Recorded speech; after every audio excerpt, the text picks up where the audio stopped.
All right, let's put the cameras on. Well, welcome to the draft recap, our final show for the 2022 NFL Draft. I've got the Rockstar crew, and it's even better without Mason, let's be honest here. We've got myself, we've got the boss man we're all afraid of, Mike Finelli. Give us your opinions here on the draft in general, your team, whatever you're feeling. It's been very wild. I'm still surprised Carson Strong has not gone off the board yet. Granted, we've only had 6 quarterbacks, but still, we were talking this guy as a potential day 2 pick just, 72 hours ago, and now he's looking like he's going to go undrafted. I know there's the concern about the knee and the medical, but at this point, this is all dart throw picks. Some team with a limited backup upside kind of guy needs to go out there and say, screw it, medical or not, let's give Strong a chance. You're in a flyer spot. You may as well. Anyway, we've got Chris. What are we thinking here there, man? I'll talk about my Packers. So we started off Thursday night. I was very disappointed on this live when they picked Quay Walker for obvious reasons, but throughout the rest of the draft, I think they've done pretty well. Obviously, Christian Watson and Romeo Doubs, I think, are 2 nice receivers. They add a little bit more depth to this receiver room. And then the Kingsley Egenabah pick, or however you say his last name, was the 5th. I think could be their edge 3, which is was a glaring need in this defense behind Preston Smith and Rashawn Gary. And then Zach Tom's interesting too. Has obviously the RAS scores jumped off the chart, versatility to play guard, center, or tackle. So yeah, I think the Packers have done pretty well. Perfect. Alex, the Eagles fan, you've missed the last bit. Let's get your thoughts on this draft. Well, they started off so good, but this just as a whole, it was a good draft. I mean, I said before the draft a couple months ago that this is Howie's make or break year, and he went out and just did it. He proved me wrong. Yeah, I'm back on his bandwagon now because he went up and got Jordan Davis in the first round, and then he just saw Nakobe Dean fall right into his lap in round 3. And obviously the medicals are an issue with him, but I'm not concerned about it at all with him. He's going to be ready for training camp and ready to go. And then the rest of the way, I'm not thrilled they didn't get any secondary help, but you never know what they do in free agency the rest of the way either. Tyrann Mathieu obviously still a free agent, so that's an option. And they can always get somebody that ends up falling into undrafted territory here on today. So you never know. I do like that last pick too with Grant Calcaterra, the tight end. He's going to be a great tight end, and that's a big pick in the 6th round because he definitely has the talent to be drafted sooner than that. I'm interested to hear the full breakdown on the Eagles as we go through. Jack or Murphy, what are your thoughts here there, man? Or dog? Really, really a mixed bag for the Patriots this year, man. This is like there were some picks that I loved, and then there was some picks I just did not get at all. I think we can start out with obviously Cole Strange, and I know the memes. Oh, it was a Strange pick to go the guy that probably could have been there, say at 54, which they were at in the 2nd round. But I said this yesterday.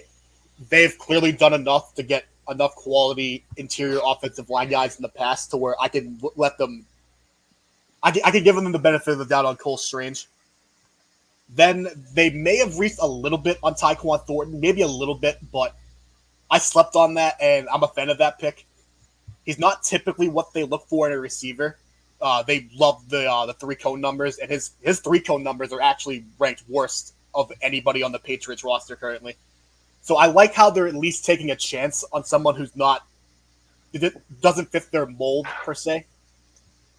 It might not work out because Belichick has such a great track record with wide receivers in the draft, but I have no problem at least taking a chance on a guy like Tyquan Thornton. Then they went out and they double dipped the corner, and I love both the corner picks with Jack Jones and Marcus Jones. Then they decided to take 2 running backs, which that happened. Not a particularly big fan of that. Then they made, ironically enough, my favorite pick might have been in the 6th round with Sam Roberts out of the football powerhouse. I'm going to pull this up real quick. Northwest Missouri State. in the D2 world. Looked about that. I'm actually a fan, and he actually seems to be a Patriots fan before he got into the league, so that's always nice. There's a picture of him the night of the AFC title game where they beat the Chiefs in Arrowhead with an Edelman jersey on. So I'm happy about that pick. And they're always just going to get Slade Bolden here in the next couple hours. So it's bad overall, but some good, but there's definitely some bad here. As with most teams, I would assume, we believe. So the way we're going to kind of go through this, we're just going to go team by team as this draft wraps up. We're going to give our favorite picks and just some of the picks we think are going to help or hurt the team as we go through. We'll go ahead and start with the Cardinals. They took my guy, Trey McBride. They've got Cameron Thomas, Mijai Sanders, Keontae Ingram, and Lacita Smith with 3 picks coming up here in the 7th round. Gentlemen, what are your thoughts? The McBride pick is really interesting. We have to talk about Hollywood Brown because that really is their de facto first round That is pick. a good point. Let's start there. That to me, that's a slam dunk move for them. They already have the fractured relationship with Kyler Murray over the contract. The best they could do besides dump a boatload of money in his lap is to bring back his college teammate at the wide receiver position. Marquise Brown supposedly told Bolton for the last year or two he wanted out. Going to Arizona, it's a great fit for him with their offense and the explosives they have. Losing Christian Kirk hurts. They did re-sign AJ Green, but at this point, he's more of a depth role kind of player, not something you're going to count on for 67% of snaps. That's a home run pick for me for Arizona because you look at the receivers. We had the first 6 go off the board in the first 18, and then they did not get another one off the board in the first round. So Arizona's going to have to reach if their target was a receiver at 23. Instead, they get a guy who's still got 2 years left on his contract and already has some proven history behind him. So to me, that's a slam dunk. The McBride pick is kind of interesting. They re-signed Zach Ertz, and so now they have their tight end starter locked up for the next couple of years. But bringing in McBride, the question is, are they going to run 2 tight end sets? Because remember, Kingsbury offense a couple of years ago, they just tried to totally ignore the tight end position. And now they've traded and re-signed Ertz and now spent a prime pick on McBride. So I'm interested to see how the offense tinkers with the 2 new additions they've given Kyler Murray. I'm not huge on Hollywood Brown personally. I think it's a good pickup just for some depth stuff, and he's a good take off the top of the defense kind of player, but I'm not big on him overall. Trey McBride is my tight end 1. I feel like that might have just been a best player available for them kind of thing, where it's just like he's in our lap, may as well, and just see how it fits. McBride, maybe not this year, but in the next year or 2 will definitely be better than Zach Ertz, I think. I think he's got a high ceiling and a good player. So if you can find a way to move off of Ertz and use McBride there, I think you're sitting really good.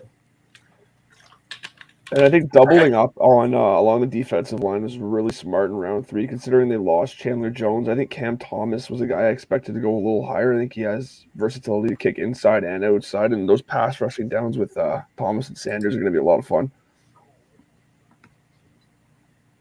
Yeah, the way they doubled down on edge rusher was really, really good, especially considering they lost Chandler Jones. So these guys will come in, provide some depth behind Kennard and Marcus Golden in the short run. And since both those guys are on the wrong side of 30, they may have their 2 new bookend edge rushers going forward. Smart move there. Alex, Jack, you got any thoughts? I definitely like the Sanders pick, just to kind of give yourself a body in the absence of Chandler Jones. And on Hollywood Brown, I'm of the mindset that he's actually a pretty good receiver. I think he just had a 1,000-yard season with like 80-plus catches, more or less. Am I right on that? 80, So. 90-ish? Roughly, yeah. Yeah. Would I have given up a first-round draft pick for Hollywood Brown in this draft specifically? No. But then again, you got to take into consideration he played with Kyler at Oklahoma. They probably have some form of a repertoire, and that relationship between Murray and the Cardinals is probably not great. So maybe just appease your guy. You get someone he's familiar with. So I can understand why they made this move. Not something that I would have done. But after that, they had themselves a pretty good draft. I like the McBride pick for all the reasons that we just said, and Sanders as well. Those are the 2 main ones. Also, remember, in the Hollywood deal, they also got back the 3rd-round pick they used on Sanders in the deal. It wasn't just Hollywood for the first. Exactly. So there you go. it makes it a little more balanced out that way. Alex, you got thoughts on that bird, on the other bird team? Yeah, I was going to mention too about McBride. I agree with you, Zach, when you said you kind of picking the player that fell right into your lap, and providing them with another offensive weapon is huge, and I think he will end up taking over for Ertz and being better than him. So, and then the two edge rush picks are definitely huge. I thought both of them were going to go big before they went, and so a bit of a steal for them. And filling in for Chandler Jones now is huge. So I definitely agree with everything you guys said about that. All right. If we have no other thoughts on the Cards, let's go to another bird team, the Atlanta Falcons. Hold on, Zach. Before we do that, Pittsburgh just took a quarterback and was not Carson Strong. Strong. Yeah. Chris Udo Klunk. I don't know, some dude from South Dakota State I've never heard of. Lodakun? Yes, there we go. Something like that. I've heard a little bit about him. Than I am. My God, they must think that Strong's knee will give out after one hit at this point. Yeah. That's wild. I remember like a month and a half ago, people were talking about him maybe being in play for Detroit at 32, maybe 34. And now he's going to go undrafted. That's how fast it happens. I even saw potential for number 2. I was like, what? No, I never saw that. That was early. That had to be early in the year.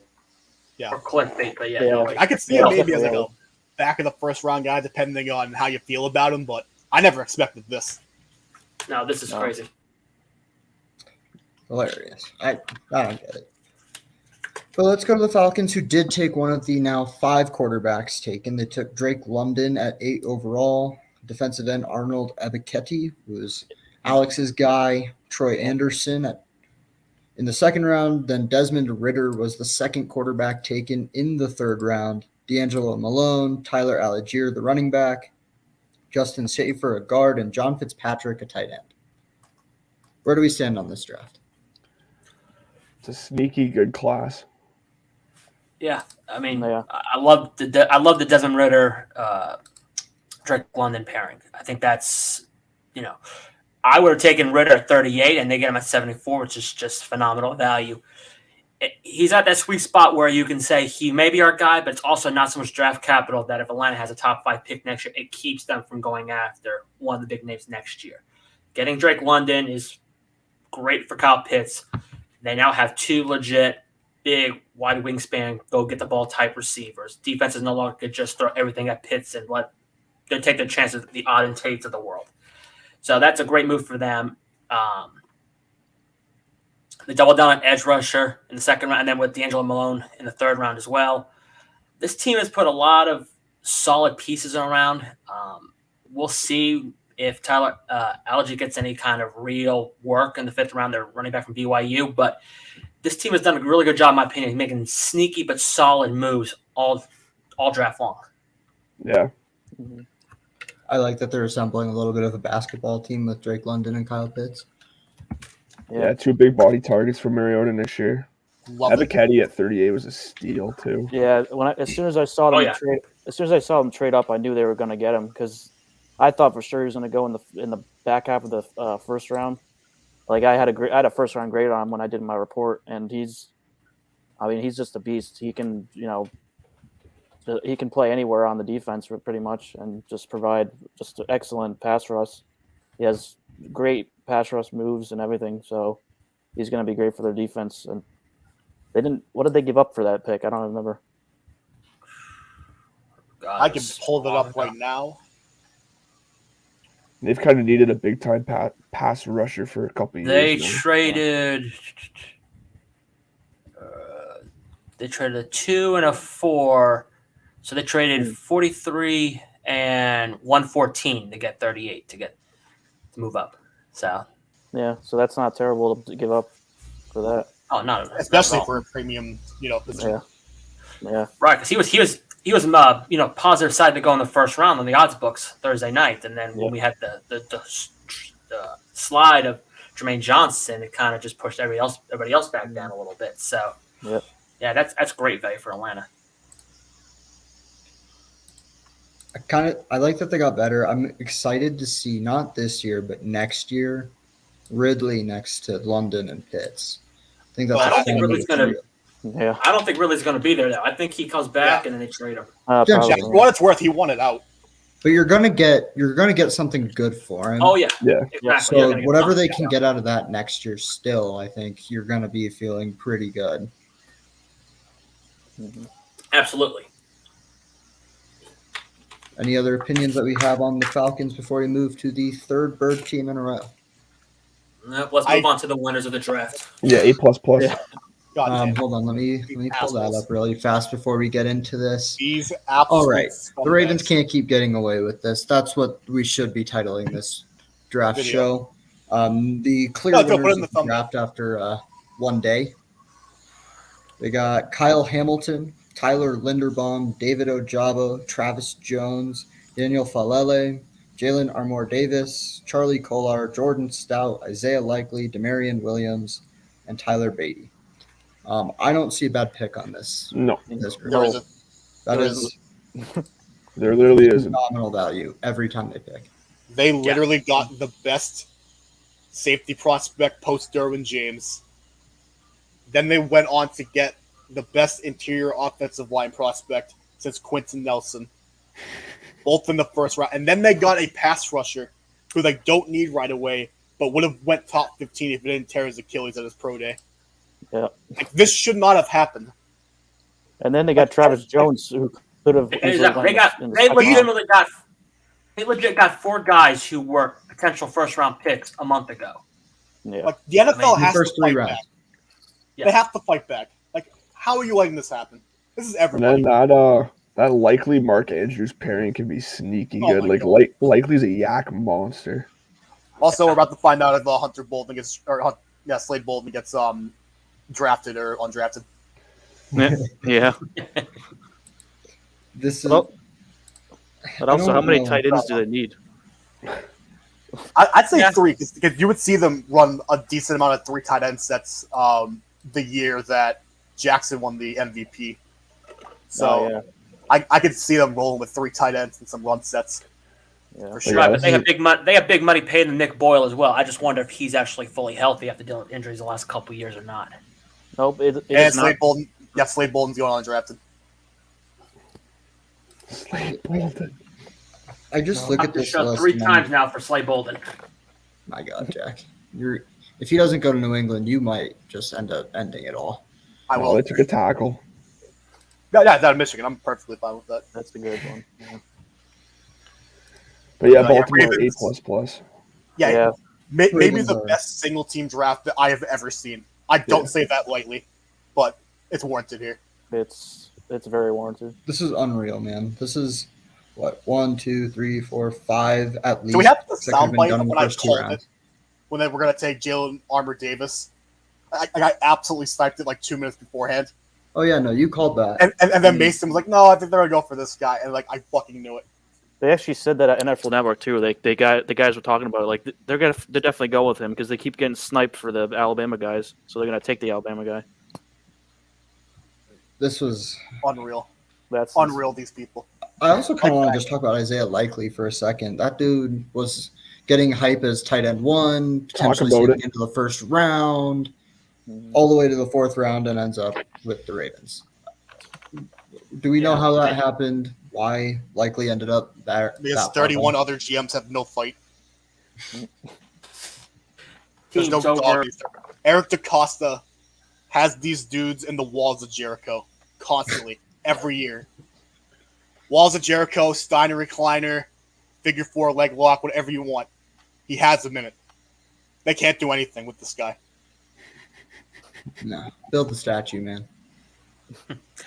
Teams over worry about the 40 time. A guy runs a 4.7 40 as a both inline and move tight end. That's good. You run 4.8 as a quote unquote move only tight end. That's a big red flag. But if the kid can play, the kid can play, and he can play. He should not have lasted as long as he did. He's from Cambridge, he can play. I'm on team.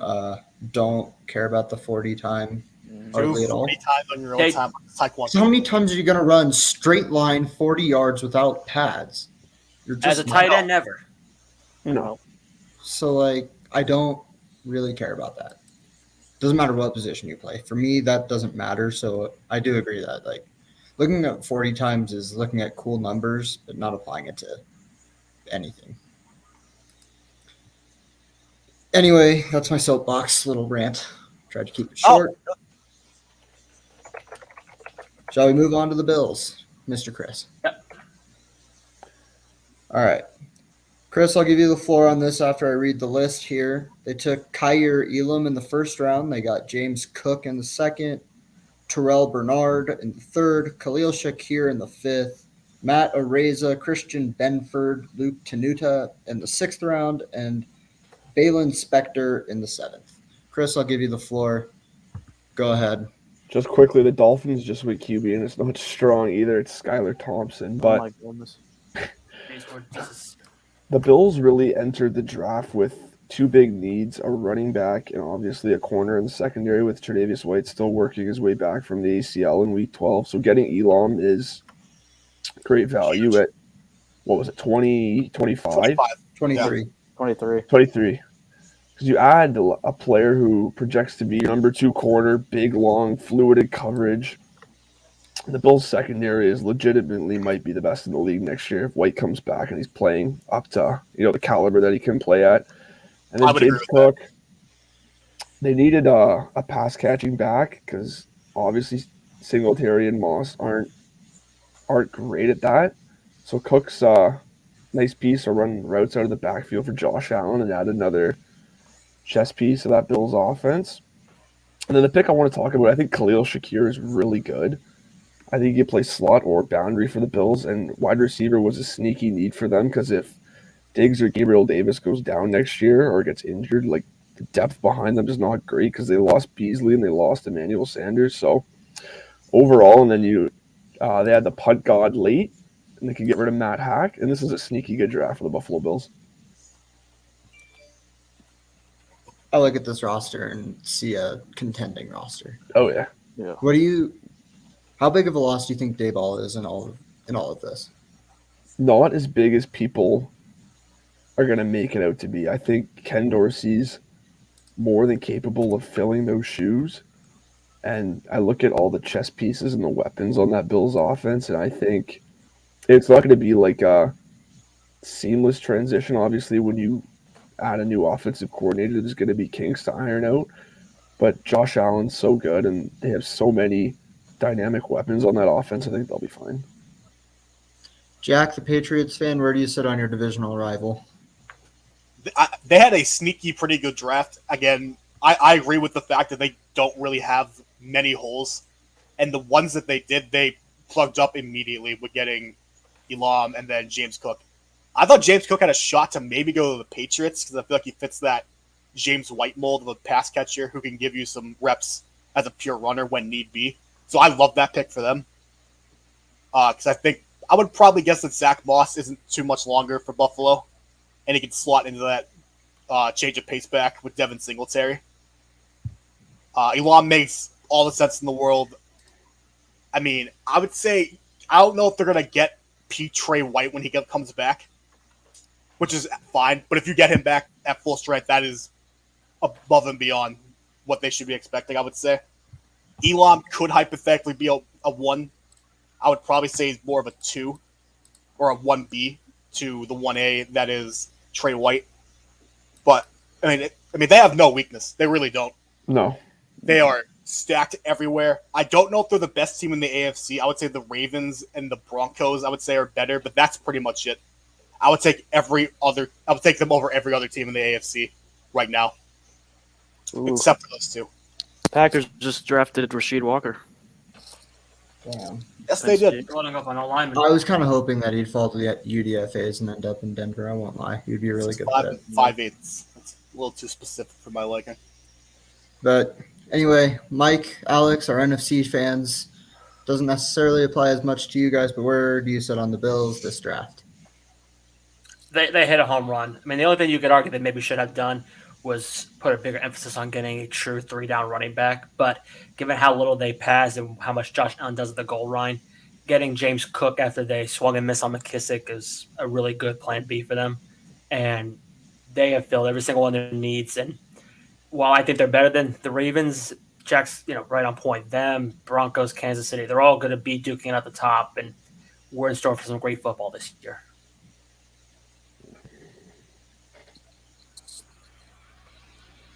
All I have to say is, as good as this class is, the punt god is automatically the best pick. Yeah, First 'cause round Matt value. stinks. Yes. First round value. I'll never forget Charlie putting in a little side draft chat that if you take away all positional value, straight up, Areza could be the best player in this draft. Oh yeah. Just based on talent and what he does, I could see that argument. The fact that he's the third punter taken to me is fascinating. They could also kick. Yeah. He's also a place kicker. And he This can dude tackle. drops 90-yard nukes with the punts and can kick field goals. Oh, and he's an athlete in coverage too. That's a slam dunk. It'll be a cheat code with him in the wind at Buffalo. An absolute cheat code. Oh yeah. You're literally talking, if you're back at your own goal line, you might be able to flip the field to put them inside their own 10 with him. Easily. The right wins. Yeah. Absolute No. cheat code. That's crazy. Because if they get a home field in January, and there's a good chance they will, that is not a place where I want to play. Even if you get like a third down stops, you got to deal with that now. Yeah, you're no longer getting short fields. You're dealing with long, painful drives against that defense. Yes, exactly. Mm-hmm. Any other thoughts on the Bills? I'll take Yeah, that as a no. Well, All right, let's go to the Panthers here. They didn't have a huge draft class. They went Ikem Ekwonu, Matt Corral. I know, Mike, you have a rant about that one. Brandon Smith, Amari Barno, Cade Mays, and Kalen Barnes. Mike, I'll start with you since you don't like Matt Corral. I'll keep it short to the point. This doesn't make any sense for Carolina. They trade away a third-round pick next year to get a quarterback who clearly is not an upgrade over Sam Darnold. And all they've done now is undermine Sam Darnold, not use a draft pick to give him a weapon or offensive line. They did a great job starting the draft, getting Ekwonu at 6. That was slam dunk, arguably the best pick they've made as a franchise in a good while. But then to spend next year's currency where you may need it to trade up for a quarterback to get Corral, who is sliding, which clearly means the league was not as high on him as the media was. And I was not very high on him myself. You bring him in now, and now all you've done is undermine Sam Darnold. You close the door on a Baker Mayfield trade, which might have been your best option to try and win next year. And you've thrown away a draft pick for next year that's maybe very valuable. We were talking about this earlier, and it's going to New England, right? Yes. Yeah. So the Patriots just basically slam dunk at themselves a top 70 pick for giving up a late third rounder this year and next year in a better draft class. So this is the same mistake they made last year when they gave the draft picks to Sam Darnold in the following year. And then they didn't do enough to put around him in the draft last year. And now this year they did the same thing. They're now undermining him or bringing in competition at a hell of a price. And it's not going to move the needle. And if this is trying to somehow save Matt Rule's job, first off, it's an idiotic way to run a franchise. If the coach is on the hot seat and you're telling me I got to win now, then you should just fire him then, because all the decisions he's going to make is to keep his job and not for a long-term benefit of the team. So Corral is maybe not a great prospect. Maybe he'll turn to something. Maybe he'll beat out Sam Darnold. Maybe he won't. But either which way, the decision-making they went through to make this pick was absolutely asinine. I mean, I think Rule should have been fired this year, let's be honest. Anyway, Alex, what are your thoughts here? Yeah, I agree with the Corral pick. I definitely don't think they should have traded up for him. I mean, if he was their guy, they should have they stayed where they were, because obviously he was falling. So why would you go and trade up for him? And I feel the same way about the Braden Smith pick. Even as the resident Penn State guy, I'm not really too high on Smith, and trading up for him didn't make sense. He would have fallen to you, and I mean, he's not that great in coverage, and he doesn't do that many things well. I never really liked him at Penn State, so I don't know why. I don't know why they went and did that, but I do like the Barno pick. That might be a sneaky good pick, because he was kind of. I thought he was going to go a little bit earlier, but he's kind of in the round that I thought he was going to go, maybe just a little bit later than that. So I do like that one a little bit. And then Ekwonu was obviously the slam dunk pick, like you guys said, and they started off so well, but then the rest of the way was really nothing special. Yeah, the Barno pick is really good. That's great value. The raw athletic tools, if they can even get 67% of his potential tapped out of that, that's a great value at that point. Yeah, I think with Smith, they're just taking a shot on size, length, and athleticism at linebacker in the 4th round. Yeah. But getting Aquanu at 6 was such a home run. Oh, yeah. Yep. I mean, that's automatically a franchise guy for the next 10 years. I don't need to see him play to figure that out. Yeah. And they needed it. I mean, their offensive line's been atrocious for a long time. Forever. Yeah. And like even Christian McCaffrey running behind Aquanu is an exciting thought. Yeah. But I don't know, man. The Panthers don't seem to have a direction as far as I'm concerned. No, it's like, where are they going? Yeah. Where they're going is to the bottom of the league. That's where they're Correct. going. Are we talking about tanking for Stroud or Young? I feel like that's where they're going. Yeah. The rage, They, man. Yeah, they but- don't have to. They don't have to tank. They're just going to be that damn bad. They're Yeah, doing. Yeah. They're following the R part of the rate system perfectly. They're rendering the roster uncompetitive. Besides a few young pieces like your Jeremy Chin, Brian Burns, Derek Brown, like that roster Yeah. stinks. But they have good pieces on defense. Offense, different story. Yep. If they wanted to give Jeremy Chin to the Broncos, I would not be mad about it. That's Here all we I'm go. going to say about Here it. we go. But anyway, Also, thanks That's- for the free second rounder pretty much next year. We appreciate it. Yeah, exactly. When Zach's talking, any player that doesn't belong on that team, by his opinion, Denver will happily take them for the record. correct. That's where we're at. No, But also, that's the attitude. honestly, you I should think teams should be calling about Jeremy Chin, not just Denver, but like Jeremy They Chin's a will. good They player. they He's suppose impact. they supposedly told Houston he was off the table for any talks about Watson. So don't expect them to just let him walk out. Brian Burns No, for he's not says no. going to get a. You're going to have to trade for him, but Yeah, and you have to trade a lot because they supposedly, from what I heard, didn't want to trade him in a deal for Watson. So they love him and they should. He's a Yeah. really, really good player.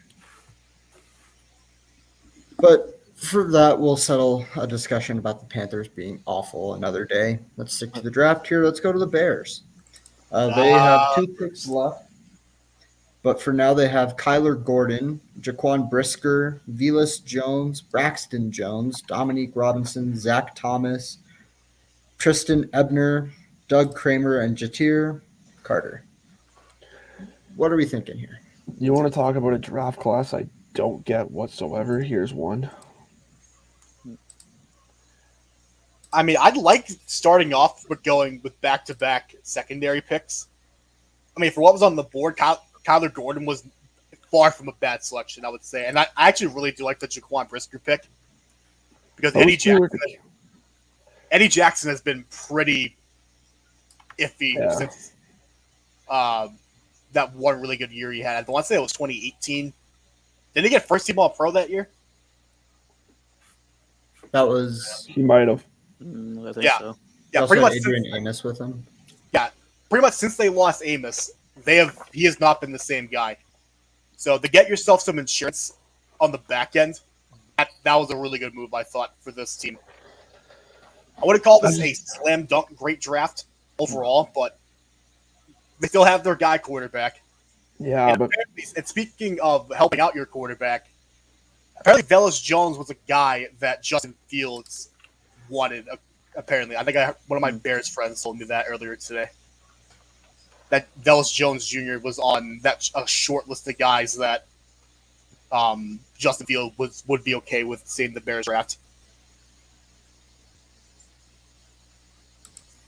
I just think you move up for Fields a year ago, and You've done nothing to help. Those first 2 picks are fine. Like, not investing anything into your offense besides Velas Jones, who can be a nice player. I don't love it. They have Darnell Mooney still, which is I like Mooney a lot. Yeah. Not behind Yeah, I'm a those big two, fan of Mooney. I don't see much with them, honestly. I No. don't know. My biggest takeaway is how much Kyler Gordon looks like a Nuggets player, Zeke Naji. That's about all I got out of this. I love it. What do y'all think? Yeah, I don't love it either. I do like the first 2 picks. Brisker was a kind of a steal at that point of the draft because I thought he'd go early second round, but then after that, I'm not crazy over the Jones pick. I don't think he was even. I don't think he was even the best receiver on the board at that point. So they could have had somebody else, and they should have, gotten another receiver later too. Maybe they still will, but obviously it's a 7th-round guy. At this point, it's not really going to be anything that can provide you with a top receiver in year one. So Yeah, they dramatically. The first 2 picks were solid, getting the defensive backs. They were good values, but then they should have put much more of an emphasis on getting Fields receiver help. Because right now it's Darnell Mooney, and then Cole Kmet has been okay at times so far, but right now they are very much hampered Fields' development for this year with having one meaningful weapon. In fairness, they could always still get some guys out in free agency. I mean, OBJ's still out there if they want to maybe take. But are any of these guys going to Chicago though? No. I mean, you never know. I'm just saying. I'm just throwing out a hypothetical.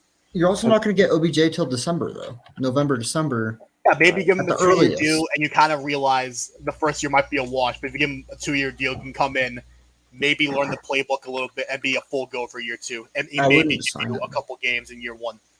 I wouldn't sign him to a 1-year deal. There's no No, a real 2-year deal. value to it. You'd have to do 2, in my opinion. Yeah, that's what I was saying. A 2-year deal. yeah, And besides getting Braxton Jones in the 5th, like the Bears have a big hole at right tackle. Also, there have been so many Jones taken in this draft. It's uncanny. I have to bring that up. It's insane. All over the place. As our resident name expert, I fully expected you to come up with something like that, and I appreciate it. Real quick, has Smoke Monday gone yet? With Nope. about No. 10 picks to go. Nope. He's my UDFA target. neither has McKinley. I thought he would go to the round 4. Rams McKinley's just took a legitimately guy. surprising. With their second to last pick, by the name of Russ Yeast, a Dude, safety. I love that name very much. That is an Yeast is incredible incredible. That's awesome. Russ Yeast. Poor guy must have gotten made fun of a lot in school. Oh yeah, he did. All right, for sure. All right, let's move on to the Bengals.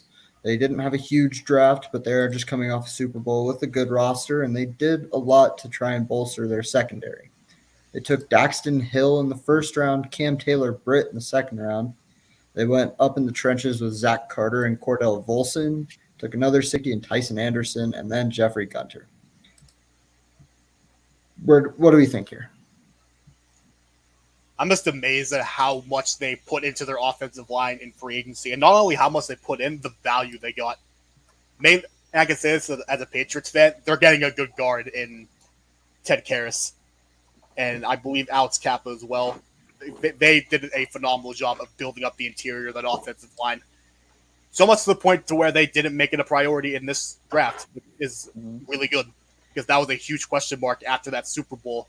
Because you can argue if they got maybe even a hair of better line play, if they win that game over the Rams. And obviously some better secondary play as well. But Yeah. And speaking of that, they went out right out of the gate. They get themselves Daxton Hill. Love that pick. It's interesting they didn't take a specific corner, though, because they still have Eli Apple laying there, and Yeah, he's that's been the butt of every joke for Yeah. a reason for many Yep. years. And they didn't go specifically take an actual corner. I don't know a ton about Taylor Britt or Tyson Anderson and if they're able to play like slot corner or anything like that, but I think that was just interesting. fair enough. Yeah, it's interesting they traded up for Taylor Britt. Not sure what they were thinking with that pick. I Other don't know teams are interested. Yeah, I I can guess. tell you Denver was interested in Cam Taylor Britt. That's been reported a lot over the last day. They wanted him, so I think Cincinnati wanted him. They just Yeah. get Rappaport off the screen. Somebody finally did their job. Can you count on Eli Apple? No. No. To get burned, yeah, easily. No, yeah. Oh, you meant to do his job? No, not at all. It's interesting to see it. I like Daxton Hill a lot, though. Yeah. To play on the boundary, you can play safety, play a bit of linebacker. The versatility's off the charts. And also, Helen. the radar thing with him is, what do they have in that division? They have a bunch of really good athletic move tight ends, Andrews and Njoku, Freiermuth. He's going to be their kind of counter to all that and move around with them. Yep. So even though you say, okay, both their starting safeties are on 1-year contracts, they may resign both, and he just may be their big nickel and travel along with those tight ends. So that's a great pick for them. After they took care of the offensive line in free agency, that's a slam dunk first round pick, in my opinion. Absolutely. I think it's also kind of a steal. I think he should have been picked earlier. Yeah, I agree. I agree. Pray for Ooh, Mason Thompson. Punter alert. Yes. Stonehouse? Trenton Gill, Gill North Carolina Yeah. State. to the Bears. Bears. Bruce. Well, that just made the Bears draft exponentially better. Let's all A admit plus. that A here. plus. Oh yes. 4, 3, 8, 20. But anyway, let's move to the Browns, which is, I think, an interesting draft.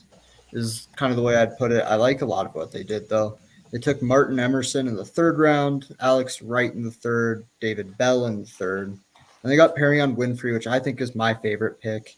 Cade York, Jerome Ford, Michael Woods, Isaiah Thomas, and Dawson Deaton. I kind of like it. This was sneaky a good draft, I feel like. Winfrey in the 4th was a steal. Yeah, that's Yeah, that was Yeah, a that's steal. ridiculous. I'm a big fan of that Cade York pick as well, by the way. David Bell at 99 too. Yeah. I want Foles their to needed receiver. touch on Ford real quick. This is a name you're going to want to keep an eye on for Dynasty.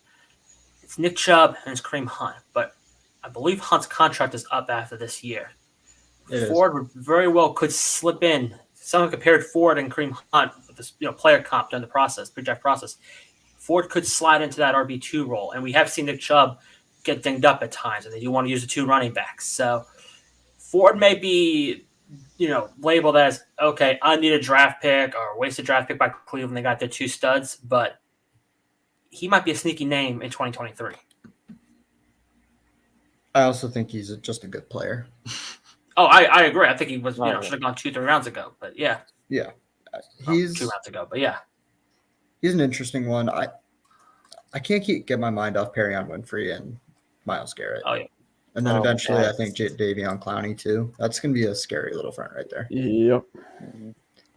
Yeah, the fact that they didn't have a pick until the 3rd round and had this good of a class is amazing. Yeah, I mean, they filled a lot of holes. David Bell coming in and he's going to be an immediate impact player whether he's ready to or not. Mhm. They filled the holes, and I think that's good for them. That's what they should have done. Any other thoughts on the Browns? Sneaky good draft, and they're going to have this again next year in 2024 without a first-round pick. Yes, sir. All right, let's go to the America's sort of team, I guess, that everyone likes to hate, the Dallas Cowboys. They took Tyler Smith, The Cowboys are classic character issues with Sam Williams, Jalen Tolbert, Jake Ferguson, Matt Waletzko, Deron Bland, Damon Clark, John Ridgway, and Devin Harper. Alex, I'll start with you as a divisional rival fan. Mhm. What are you thinking here? I think they had, at the start it wasn't looking great, but they had a sneaky end to the draft. Especially the Damon Clark and John Ridgway picks. They were kind of steals. I thought they were going sooner, and Jalen Tolbert, that's another one that I like there. Receiver, they get another receiver to pair with CeeDee Lamb. He's a pretty good receiver, and get him in the 3rd round is definitely great for them. Jake Ferguson as well, tight end, another tight end. I watched a lot of him since he's in the Big Ten, playing against Penn State, and he's pretty underrated. I don't think I saw many people really rating him that high in the tight end rankings, but he's sneaky. I think he can be sneaky good.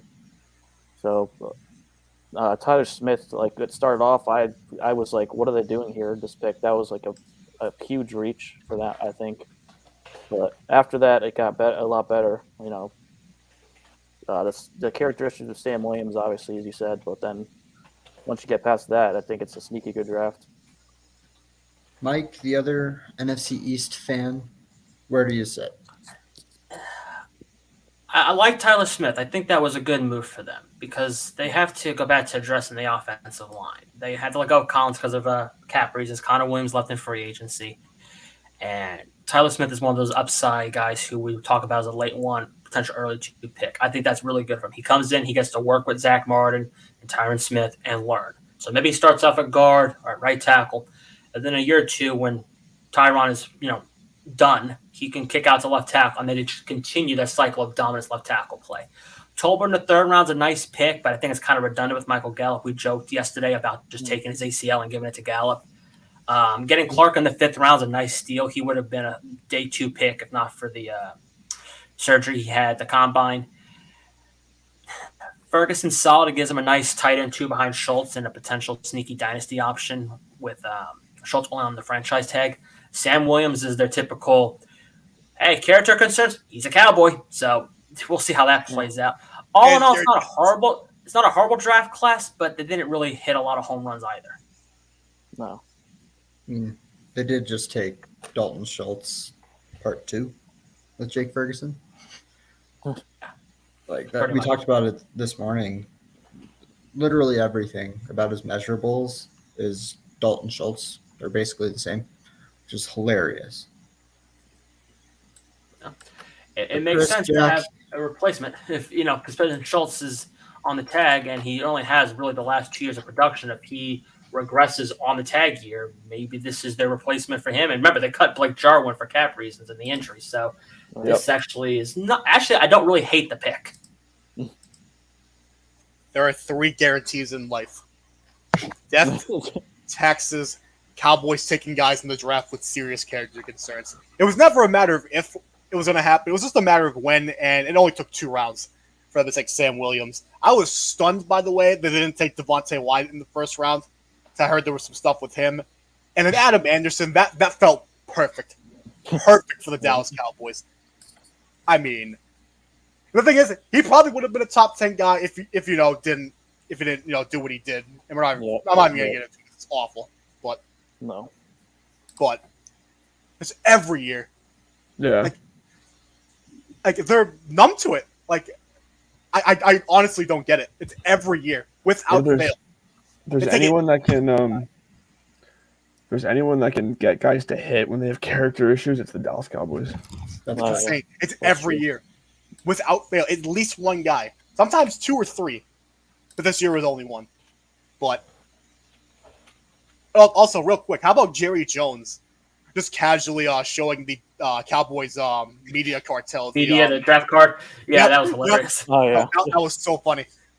He was not going to let the reporter call him a liar, even been exposing the draft plans. There you go. Here we go. We got Alex Smith as our number 10 prospect. I'm Jerry Jones. Go Cowboys. But man, Tyler Smith, I thought that was an okay pick. I would have rather gone Jermaine Johnson there, if I'm being honest. Get yourself another edge rusher. At least just to kind of start him out. I know he probably wouldn't have started right out of the gate, but maybe you start him as a rotational guy and then eventually. If they'd taken Johnson, he should have started day 1 opposite of DeMarcus Lawrence. I know that Brian Dante found they have some younger guys they like, but no. Yeah. The reason I don't, I would have taken Johnson in a vacuum too, but I feel like they have to really address the offensive line. Well, Packers took another receiver. Did they? Yeah, Samori Toure out of Nebraska. Never heard of him. 6 even, 191, and he ran a 4.48 40. There you go. Don't hate that. But Jake Ferguson I thought was actually a sneaky good pick, but outside of that, just how about them Cowboys, man? Every year. Just feels meh. I don't know. This draft just feels meh. Yeah, no. My guy Jesse Lucetta got drafted. I'm just stunned they did not take Adam Anderson. No, That that's felt Canadian. so perfect. All right, Zach. Give me a All right. breakdown on your Broncos. From Denver. Here we go. So I'll intro it and then I'll expand a little bit. So day 2 is their first chance they got to pick. They got Nick Casa Benito and Greg Weird Al Yankovic Dulcich. What? Damaris Mathis, Ioma Uwazurike, Delaren Turner Yell, Montrell Washington, Luke Wattenberg, Matt Henningsen, and Fion Hicks. I loved day 2. I think Casa Bonito and Dulcich are really good and going to be impact players day 1 in some form. Bonito more as a backup. Dulcich, I think, can start. And I thought that was an A day 2. That was a an A for where they were picking. I'm a fan of it. And then you got to day 3, and you're kind of just sitting there like, all right. I didn't see any home runs there, but it was pretty solid. Like overall, I'd give it a pretty much a B draft. I love Uwazurike. I think that was a really good pick. He can beat you in many different ways. He was an impact player at Iowa State. I think that was a really, really fun pick, a good one to have. And honestly, I kind of want to talk about Montreal Washington because that one's probably the biggest head scratcher to me, but I also kind of love it. He's pretty much just a returner, man. He's electric as a returner. Had a bunch of returning touchdowns as a punt returner, as a kick returner. Dude's got some speed. He's only 170 pounds, but from what I can tell, he plays a lot bigger than that. He's going to be an interesting player to watch. I don't think he's going to do much on offense, but out of Stanford, I'm kind of excited to see what happens. Well, you guys already hit a home run in the draft class when you traded your first round pick for Russell Wilson. Yeah. Everything on top Russell of that. Wilson won us the draft. So, and it's a good draft overall. I like Dulcich a ton. I think that's a great pick for them. He's going to provide them with a traditional, actually on the line blocking tight end, but he could also still work the middle of the field, make mismatches. He can split out wide as well. So it's a really good draft for them as a whole, and the whole thing's been a home run from Wilson to the picks. It's been a great class. I mean, this was an A-plus offseason for Denver in general. I think. Absolutely. Oh yeah. Yes. Even outside of Russell Wilson, like the stuff they've done on the outside to support it, and even go back to November, re-signing Cortland Sutton and Tim Patrick when they did, getting them for Before the $15 market million blew up, yeah. before Christian Kirk got 22. If they can look as good as we think they are, that's a home run. Both of them right there. This offseason, this was an exclamation point, I think. I think this was a really solid, not necessarily an elite A-plus draft, but a really solid like B draft that filled needs and did what it needed to do. Definitely. When you walk into a draft without having a clear hole to fill, you just kind of take best player available mixed in with providing depth at key spots, and home run draft for them for sure. Agreed. Jack, Alex, thoughts? I mean, I've said this already. I think Denver right now is positioned to be the best team in the AFC. When I say I'm in love with their receiving core, I could not be saying that more seriously. I may be the biggest Jerry Jeudy fan on the planet. I was advocating for teams to draft him a year early because what's the worst that can happen? What's the worst that can happen, really? But I think he is special. Cortland Sutton's a monster. Yes, they did lose Noah Fant, but Albert O is a pretty solid tight end. And they have a great running back situation. And now you have a guy who could possibly be the second best quarterback in the league in Russell Wilson now. So by all accounts, on top of the fact they have a great defense, this is the best team in the AFC, in my mind. I'll give you the hot take. Albert O is better than Noah Fant, but No, I'm also a big Noah Fant guy. This is not happening. Noah Fant, it's not calling Noah Fant trash. You're not Noah getting me to Fant say is that. good and hopelessly misused here in Denver, Oh, you're not getting me to say it. but Sad. Albert O Sad. seems to be more explosive as an athlete and breaking tackles, so I'll take it. But Sad. Dulcich lets Okwuegbunam do what he's good at, which is just receive. Well, I Like told you you I can was put him the outside as a move tight end, whereas now you have Dulcich on the line, and you can just make that work. So that's what makes the Dulcich pick so good. Not to mention Operation Male Model began in Denver when he came with the locks, the mustache, and, well, he looks like Weird Al Yankovic. Oh, Can't go wrong there. can't go wrong. Nothing could possibly go wrong with that. No. 4-12. No, I'm kidding. I'm kidding. I would cry. Ooh, another fullback, Where? What? Xander Horvath. Yes, Purdue. Yes. That just seems gritty. Yeah, Chargers win the draft. Yeah, too late. Yeah, sorry to the Ravens. A fullback from Purdue named Xander Horvath. Yeah, like it's over. Chargers win the draft. It's over. They won the division too. It's over. Horvath is a big needle mover. I'm a little scared in my boots now. You should be. We got any thoughts on Denver left, or are we going to go to the Lions? We got the Lions. Yeah. Let's go to the Lions. All right. Yeah, Let's go bite some kneecaps in Detroit. They took Aiden Hutchinson, number 2 overall. Then they traded up from 32 for Jamison Williams. Took Josh Pascal, Kirby Joseph, James Mitchell, Malcolm Rodriguez, James Houston, and Chase Lucas. Chris, how do you feel about the Lions in your division right now? I think they're building something in Detroit, man. Hutchison at 2, I thought he should have went 1. I think the kid's a monster. Pass rushing downs with Aquara and Hutch and all the other guys, it's going to be scary. And then I think moving up for Williams is smart, obviously. They gave up a lot, but he felt like the most pro-ready receiver in the draft. I think you get that deep threat speed and that second gear he has, and he's the perfect pairing for Amon-Ra St. Brown. And then looking at the rest of their class, I like Pascal, I like Joseph, I like James Mitchell, and they're building something in Detroit. Sort of feel a little scared with Dan Campbell at the helm. Oh, yeah. I can't wait for the Lions to be the competitive team in that division. Yeah, the Packers have been up there for too long. Okay, go. Alex, what do you think?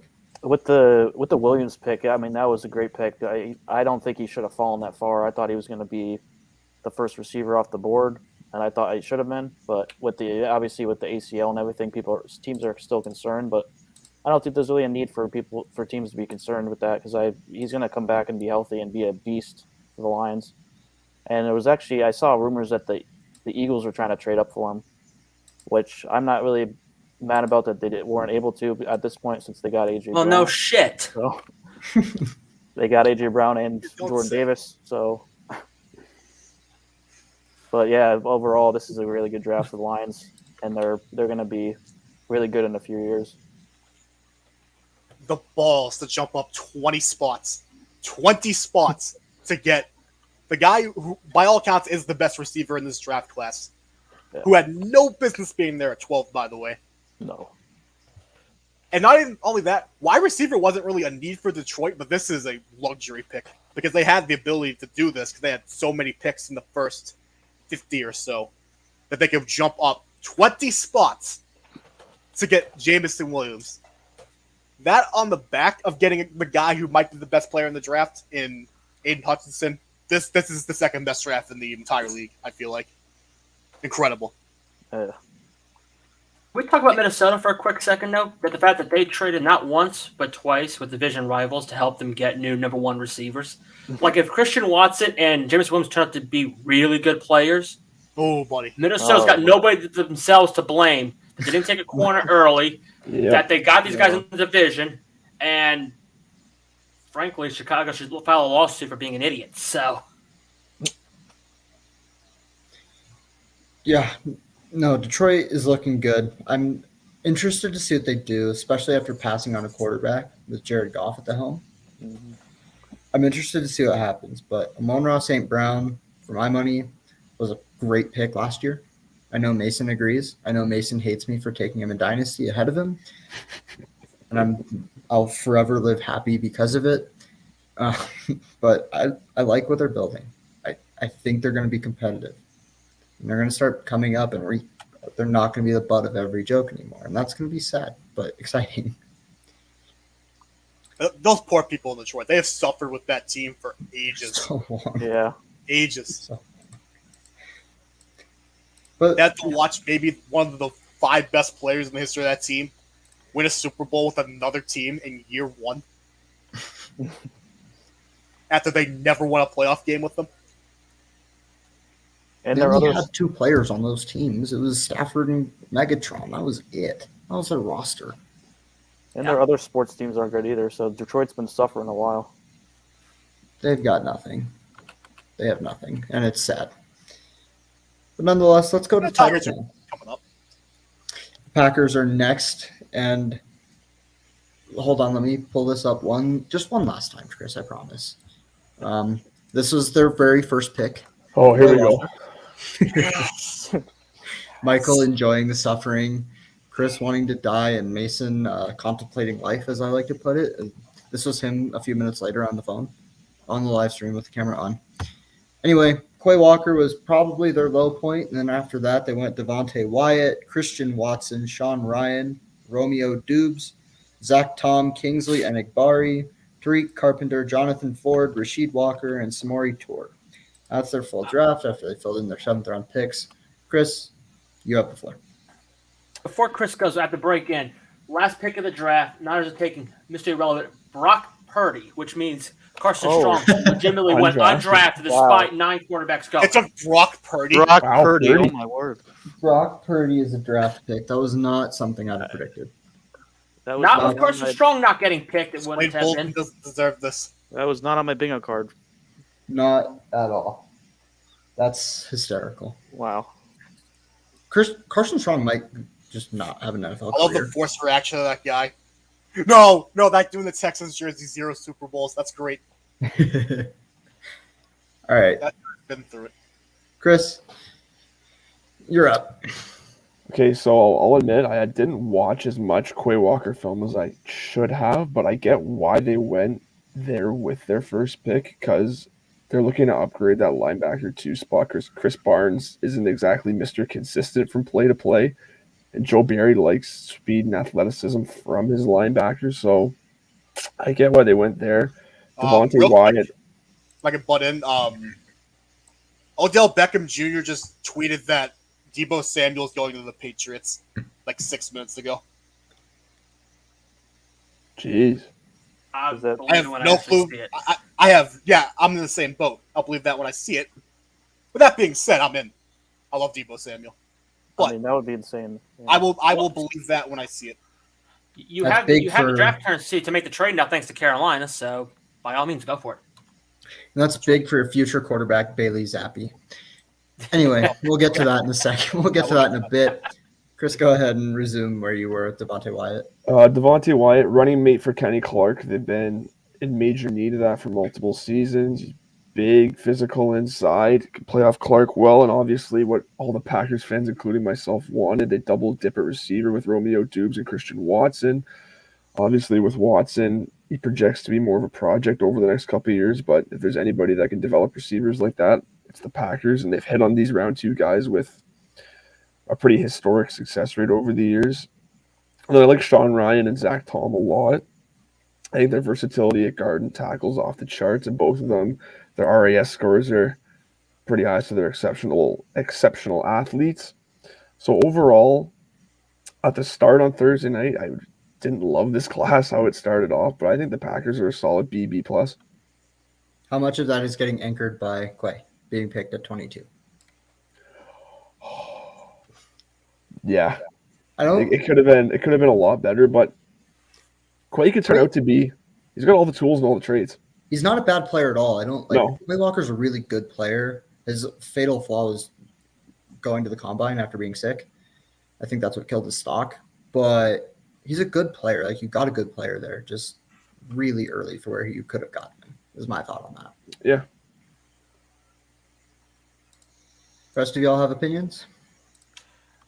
I think they did pretty well considering they couldn't get a receiver early on without making a massive trade up. The big part of this class is going to hinge on what do they do from here. Do they add a veteran, and how much does Dubs and especially Watson improve this receiver core? If they go in next year and Rodgers is struggling, they can't move the ball vertically, we're going to look back and say they screwed up. But if they can get this offense to modify and reshape a little bit to work and continue to put up 28 points a game with the defense they got, I know the additions they made, Green Bay is arguably the best team in the conference. Yep. That's I fair. actually look like you want to jump in. What they did with the offensive line, I really like, is getting Ryan in the third. I mean, that's a solid pick there. And then Zach Tom, that's a pretty underrated pick at that point of the draft. I mean, he's a versatile guy too, so he can move around a little bit. And then my guy Rasheed Walker in the 7th round. I mean, he should have been long gone at that point. He's an anchor for that offensive line. It gives you solid depth, and I think he could start from day one. I like Rasheed Walker a lot. I'm with you on that. And then Jack? I was just gonna mention about Enigbari too. He's a steal in the 5th round too, because he is. I thought it'd be way gone by that point. 100%. Jack, Murphy, thoughts? I thought for sure. Before this draft started, I thought Am wanted them to double dip at receiver in the first round. Obviously, that didn't happen because literally every receiver went in the first 20 picks, and they kind of got late to the punch. Maybe they wanted to trade up. Maybe they had some deal that maybe fell through. We don't know. They did it about as good of a job as they could have, rectifying not getting a wideout in round one by getting Christian Watson, and not only getting him, trading up with a division rival to do so. That is a brutal look for Minnesota if this works out well. And Romeo Dube, that's a solid pickup for when they got him, the fourth round, correct? Mm-hmm. Fourth or fifth. Yeah. No, I thought they did all right. Not gonna lie. Good there. Would I have taken Quay Walker over Devin Lloyd? No, but I don't hate them taking a linebacker just to get themselves an extra body. But outside of that, this was a solid draft for them. But if they can't really get that offense clicking now with those two new wideouts, more so talking about Watson, yeah, you may be regretting not trading up and getting a guy like a Jamison Williams, like a Traylon Burks. Yeah, Rap Sheet just turned that down for about Debo. No, He was just like, nah. rats. Foiled. Yikes. Jack got excited. Also, I forgot I could change display names myself. So you're now going to just be known as Murphy, and we're going to live that way, to be honest. Love it. Let's move on to the Texans, who I thought had actually a pretty solid draft. Correct. They took Derek Stingley at 3, which was a gutsy move compared to Sauce, Kenyon Green, Jalen Petrie. I'm always going to mess that up. John Mechie, Christian Harris, Damian Pierce, Thomas Booker, Tegan Quintoriano, and Austin DeCulis. I'm sure I butchered that name, and I'm sorry. But what say y'all? I like the latter part of it more than the beginning part of it. I don't like how they started off with Stingley and Green. They, in my opinion, should have taken a Quanu, and then either, if they really wanted a corner, take McDuffie, or taken Jermaine Johnson, a receiver, traded back. I mean, that might have been a spot where they could have moved back. Remember, they went from 13 to 15. They may be able to have gone back again for a team trying to get up to get a wide receiver. But it's not a bad draft. They didn't overly reach for anything. I just really, it's poor with me that Stingley hasn't really done much the last 2 years, and he was clearly the number 2 corner all pre-draft, and then just all of a sudden they said, screw it, we'll take him 3rd overall, when they have been saying, Davis Mills is our guy, we're going to make sure he's well protected, and they didn't bother to take a tackle. So that's the part that kind of irks me the wrong way. But it wasn't a terrible draft class, let's put it that way. I think this roster just needed an influx of any sort of talent. I'm pretty sure it's an easy sell to say that the Texans had the worst roster in the league last year. Maybe up there with Jacksonville, but Yeah. Oh, definitely. This team sucked last year. They were bad. So Yeah, I think it's an understatement. Yeah, they needed talent, and I think they added it. So I'll give them a bit on a curve, but I'll give them a decent grade for it. I think it was a pretty solid draft. Oh, undrafted undrafted report. The Eagles got their cornerback. They signed Mario Goodrick. Did you say that already? Did you get his report? Yeah, I did. I'm just about to tweet that out right now. I mean, reply to the tweet with that.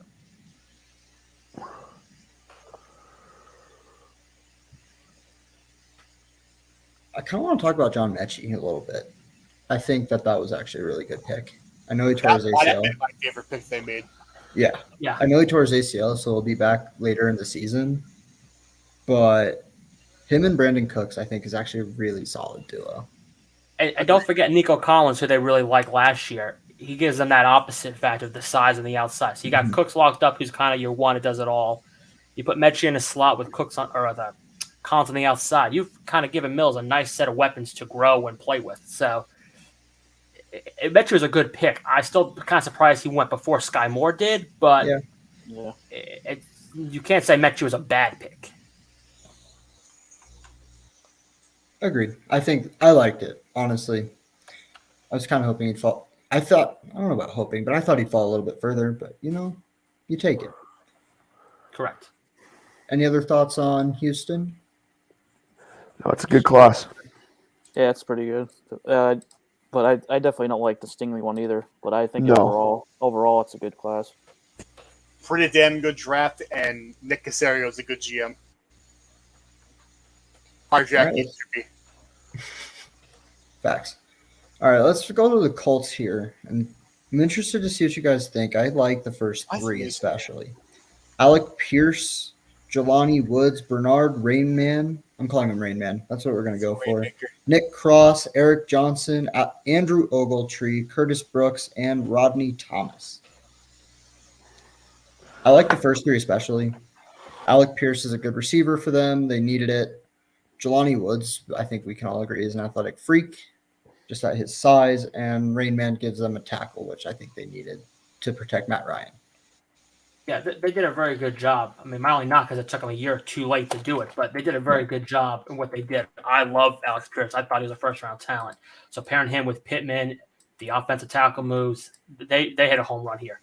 They didn't have quite as good a draft as Baltimore or the Jets at the top, but they had a very sneaky good draft considering they didn't have a first-round pick. Yeah, they're all prototypical Colts picks. Yeah. Oh yeah.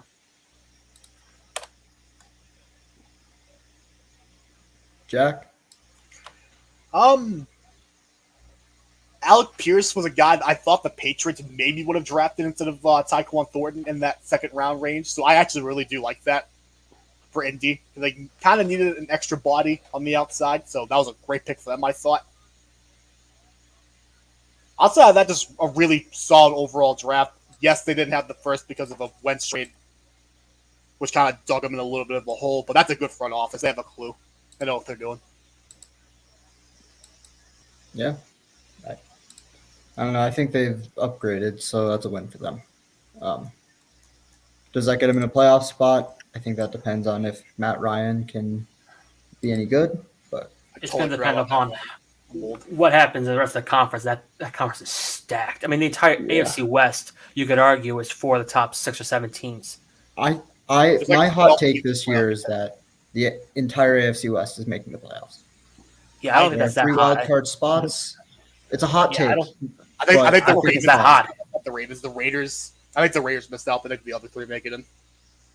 It's hilarious that the worst quarterback in the division is Derek Carr, and he's a top 10 to 12 quarterback. There's the thing. They have the worst play caller in the division. And, Also true. good old Josh Yeah, McDaniels. Jack, you and I both have beef with McDaniels, so I'm with He's you on such it. a bad play caller. It's He's a infuriating. bad coach. I wanted to punch drywall no less than 100 times during this last season. Third and 5. Let's go draw the Brandon Bolden. Or we have these two tight ends we spent like $30 million on.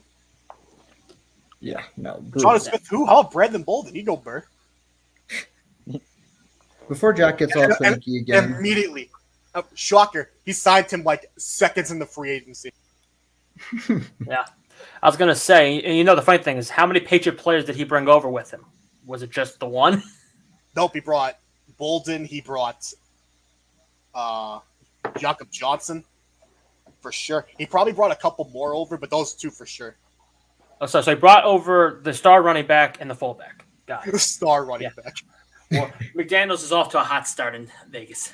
he's In just a his bad mind, head Brandon coach. Bolden's the star running back. Exactly. Let's move to Jacksonville here. I'm interested to see what y'all think. Linebacker, you. They took Trayvon Walker, Devin Lloyd, Luke Fortner, Chad Muma, my guy, Snoop Connor, Gregory Jr., and Monteric Brown. I'll start this one off, I guess. I'm going to start with Chad Muma. If you've been watching, you'll have seen I'm banging the drum for this guy. Obviously, I have a lot of history with him and his family. Chad's just a great dude. Like, overall, you have a good dude, a guy who can build a culture in a locker room. That's what Chad Muma is going to do. Brady said that they're going to run 3 linebackers, so Chad will get playing time immediately, and I think that'll be really good. You want to talk about Logan Wilson 2.0, Josie Duell 2.0. He does that, but has some coverage upside. I love that pick. Devin Lloyd's is an athletic monster. I like that one a lot. And Trayvon Walker's controversial. I don't mind it, but I'd rather have gone Hutchinson. Yeah, this class is going to depend on what Walker is 3 or 4 years into the future. Does he morph into that 8 to 10 sack guy, kind of like a similar career arc to what Rashawn Gary was with the Packers? Because Gary was that similar athletic freak, but the production in college wasn't always there. And then I don't mind the Lloyd and Muma picks just because what Brady said is right. They do play a lot of snaps with 3 linebackers on the field, so you need 3 good ones. So I think this is an okay class. It's an influx of talent on a bad roster. Yeah. I think, but that's bottom line here. So I think they'll take it as a win, but I don't know. There's a lot of projection here. My big concern is they spent so much on the defense, but yet Trevor Lawrence is the foundation of the team, and they did no early lineman, no receiver. Yeah. That I don't mind the Walker pick at 1. Hutchinson, you could argue that we've been over that all pre-draft process long.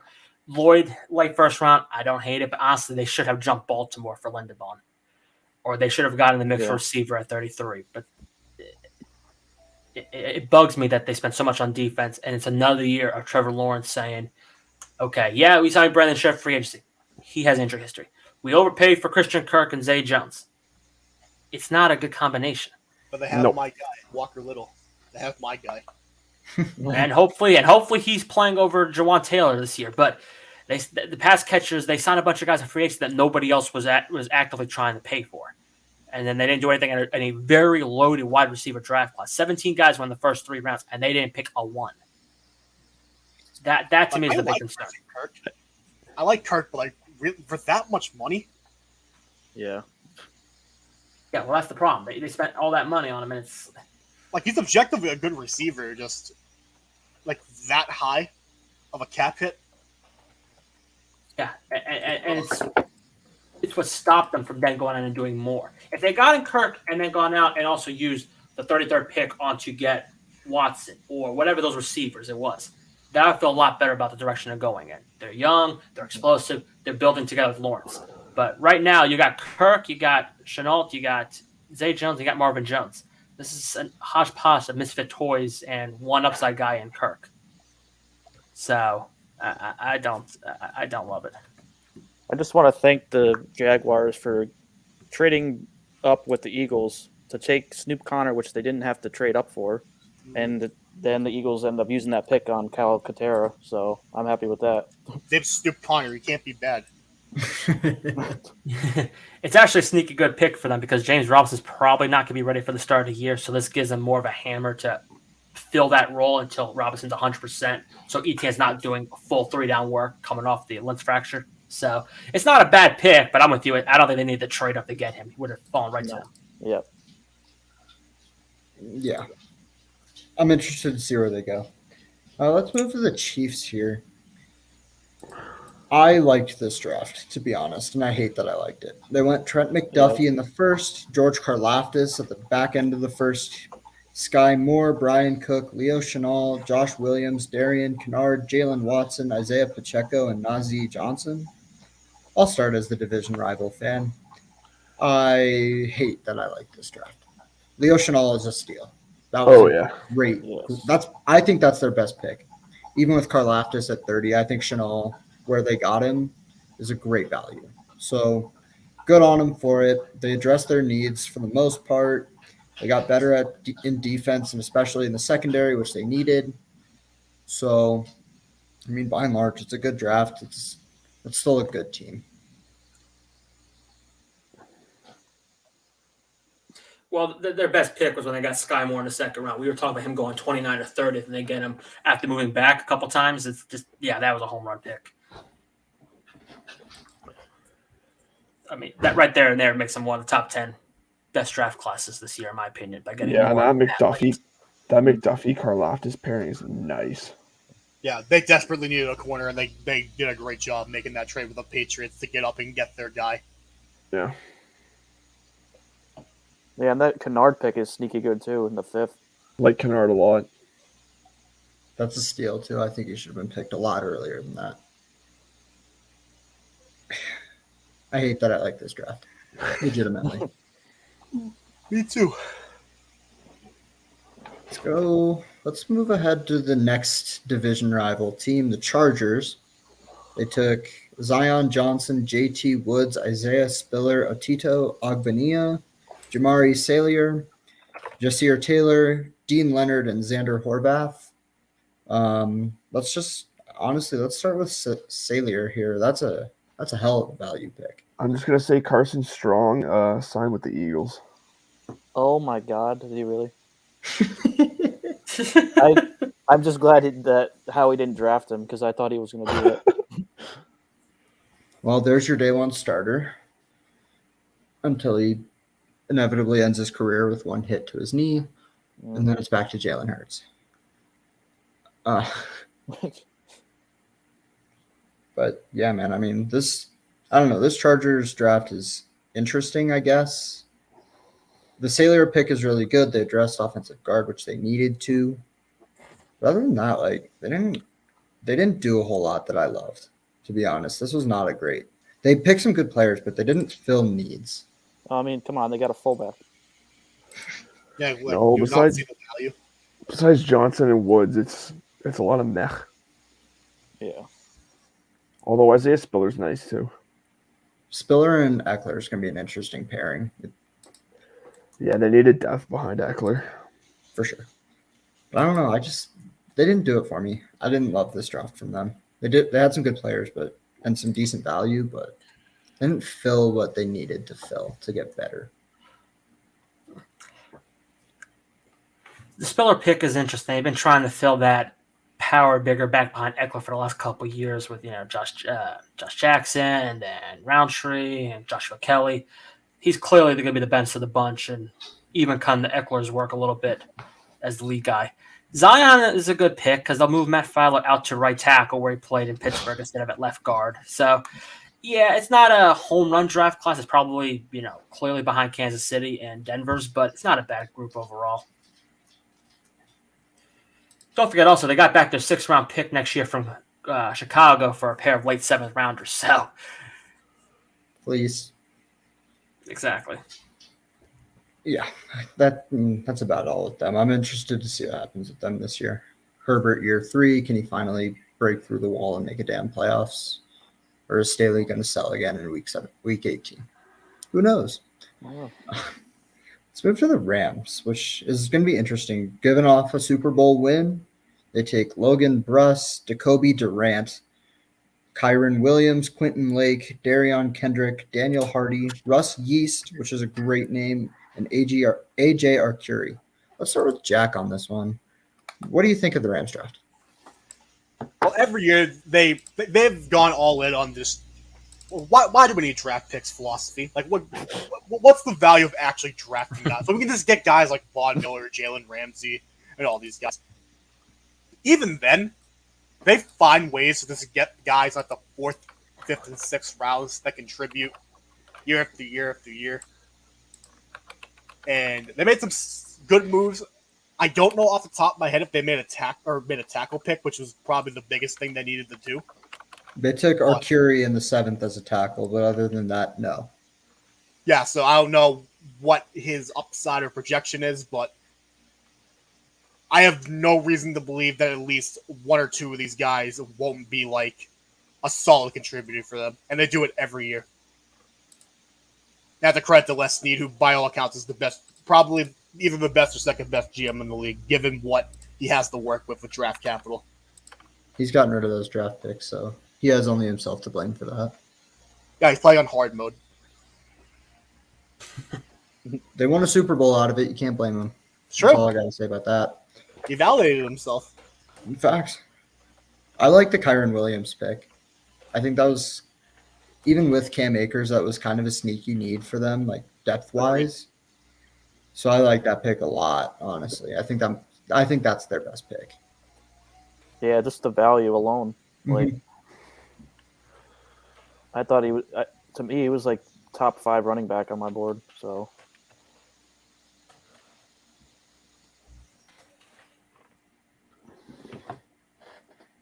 You have any other comments here?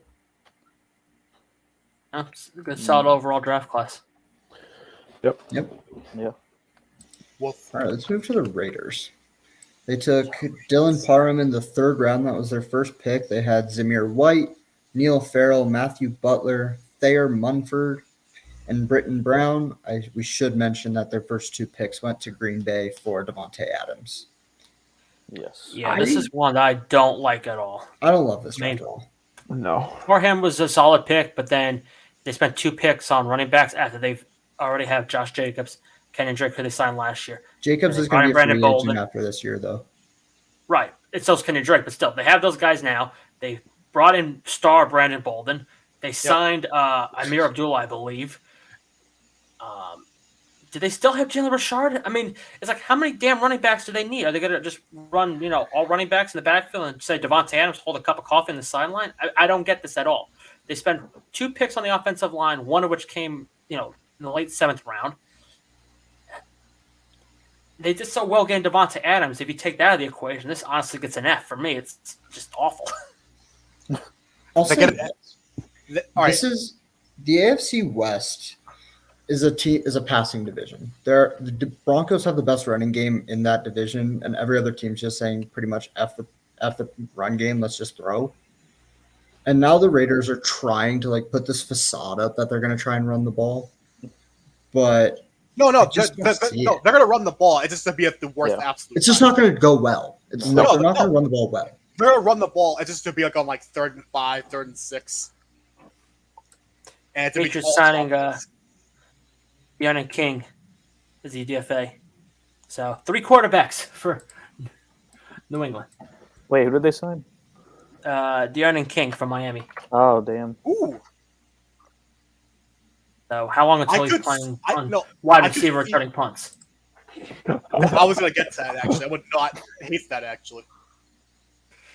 That's the way that makes sense to me. If they're going to find a quarterback, then Oh, Yeah, Smoke Just Monday. give the guy a chance. Smoke Monday to the Saints. Nice. nice. Good place he'll stick. I think he'll fit there, honestly. Yeah, they do a good job Yes, with their such a good name. athletic limited linebackers. Oh my God, the Eagles got Josh Jobe too. Nice. That's a good one. Yeah, That's a really good one. Let's move to the Dolphins here. Only 4 picks. They go Channing Tindall, Eric Ezukanma, Cameron Good, Skylar Thompson. For what they had, it's not bad. It's I not want great. to add a running back, but when you trade away all your draft picks for Tyreek Hill, basically, Yeah. Yeah. it's a good draft plus into itself right then and there. So As you I just call don't it, get- yeah, that was a solid. I just don't get the Skylar Thompson. I know it's the 7th round, so it's like, okay, Whoa. fuck it, but QB1. still, it's like they could have taken a dart throw at some running back or another receiver or an offensive lineman. Just he's not even going to make the final roster. They got Tua, they got Bridgewater. Those are going to be the clearly 2 guys. Is he going to beat out whoever the third string is? Name's escaping me right now. It's probably unlikely. So to me, it's like a wasted pick in its entirety. Yeah. I like the Tyndall pick, honestly. That was a good pick. He's underrated, and I think he fits a lot of the Dolphins' defense and kind of just what they need. So I like that pick. Other than that, though, it's an all right draft. Yeah, it's not awful, especially when you throw in the fact that they don't have all these picks because of the Tyreek deal. But yeah, we're nitpicking here. We should move on. Yeah. Yeah. Let's go to the Vikings here. They take Lewis Seen, Andrew Booth, Ed Ingram, Brian Asamoah, Caleb Evans, Asezi Atamaweo. I messed that up. I'm sorry. Ty Chandler, Vidarian Lowe, Jalen Naylor, and Nick Muse. My big takeaway from this is that they needed help in the secondary, and they got it. Yeah, I love the first 2 picks. I mean, they trade back in the first round and get one of the top safeties, getting extra picks, and then they get a steal in the second with Andrew Booth. I mean, he should have went in the first, and I mean, honestly, he should have went, top 10 at one point. If it wasn't for some of the concerns, he would have went top 10. But I mean, that's just those first two picks are what makes this draft. I'm not really too sold on the rest of it. Besides Asoma, he's a pretty good pick there for in the 3rd round. But other than that, I don't really know much about the other players, but the first 2 are really good. Yeah, they needed help. Go ahead, Mike. They did a good job getting Booth in the second round. That really saves their draft class, in my opinion. After they gave up moving back both times to help the division rivals get wide receivers, that really helps. The Ty Chandler pick's kind of interesting. Alexander Madison's going into a contract year. Dalvin Cook probably has another 2 years of good production left in him, maybe 3. They're not going to want to pay Madison, and somebody else is going to pay him a Chase Edmonds-like contract next year, 1 or 2 year deal, a little overvalued. Chandler gives them a little more explosiveness, also can return kicks. So that's a nice pick for them, I think, that's going to, buy them a new replacement. Kind of like I'm drawing a blank here, but it's a really good move that they got in the late 5th round in terms of just a solid running back who can play on early downs, do some receiving work, and gives a little bit of change of pace with their running back situation. Yeah, I don't know. This draft's all right. I like the Caleb Evans pick too. I think that one's a sneaky that's a solid pick. Yeah, I think they needed help in the secondary, and they addressed their help in the secondary. They did a good job there, so I'll give them a better grade than others maybe would. Let's go to the Patriots, Jack.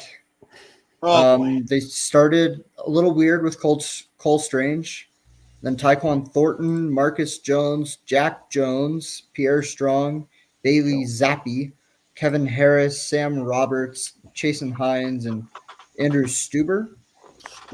Jack, this felt a little uneven. What do you say? Stuber kid. It's iffy because there's definitely some picks I've kind of turned around on. Like the Strange pick, I've kind of came around on a little bit. The 3 picks that I loved were the 2 corner picks. Yes, Jack Jones has a little bit of character concerns. He got kicked out of USC for some academic reasons, and then he had an incident where he broke into a Panda Express, which is odd, but when you're hungry, you're hungry. Yeah, you're hungry, man. It's all good. And the important note about those 2 picks with Marcus Jones and Jack Jones, both really undersized. That tells me they're making a concentrated effort to match up with like the speed that like teams like Miami have, and kind of Buffalo from the standpoint of Isaiah McKenzie, who destroyed them, absolutely torched them in that second game last year.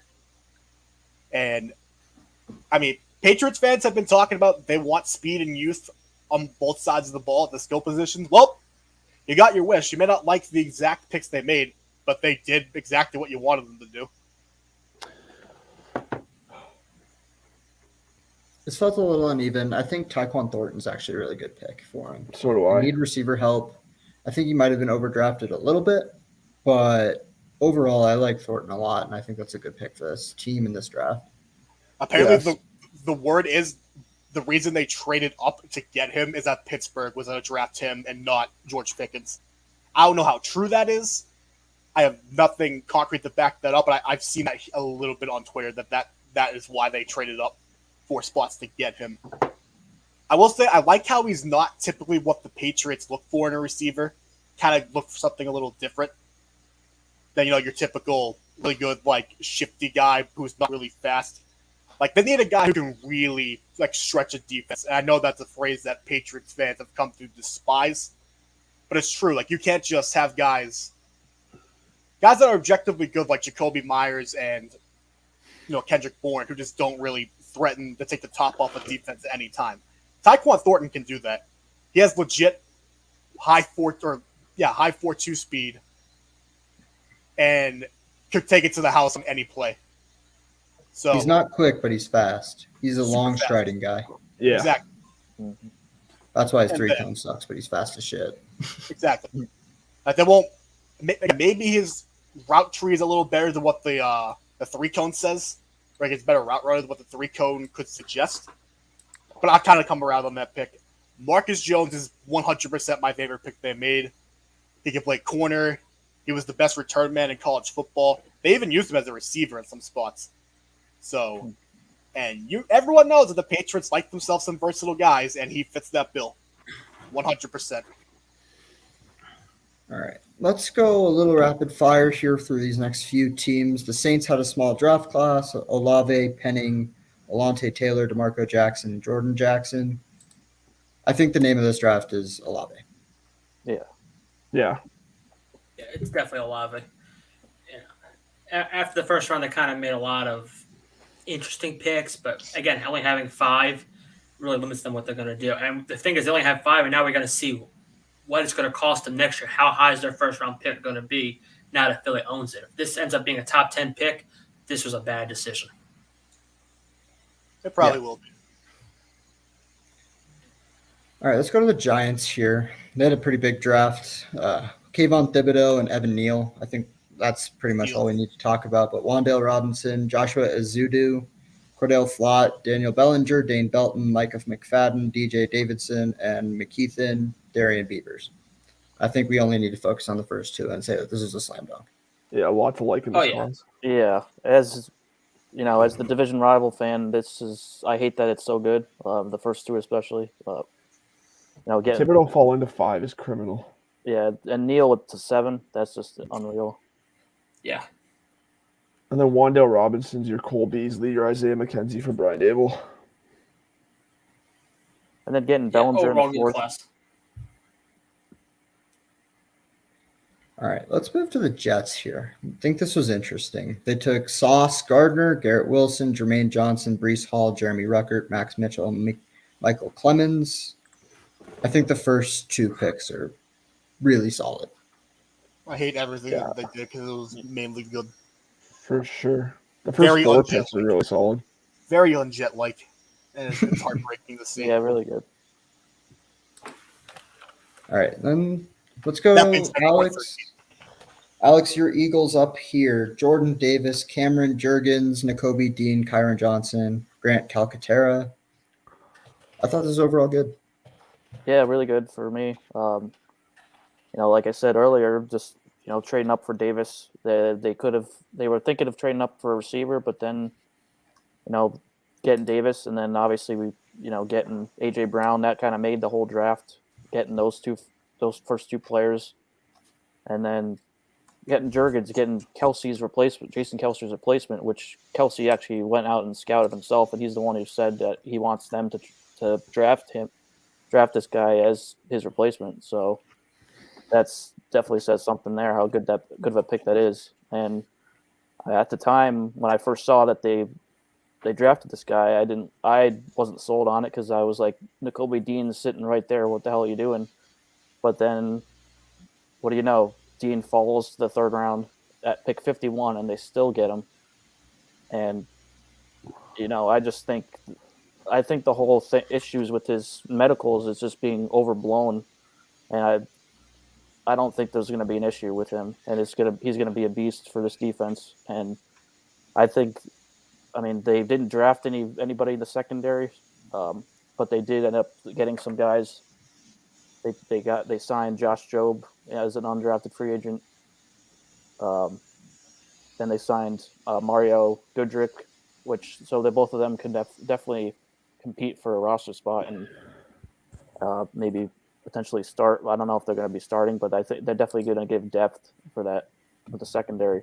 But I feel like with the first pick and then the Dean pick, they're kind of.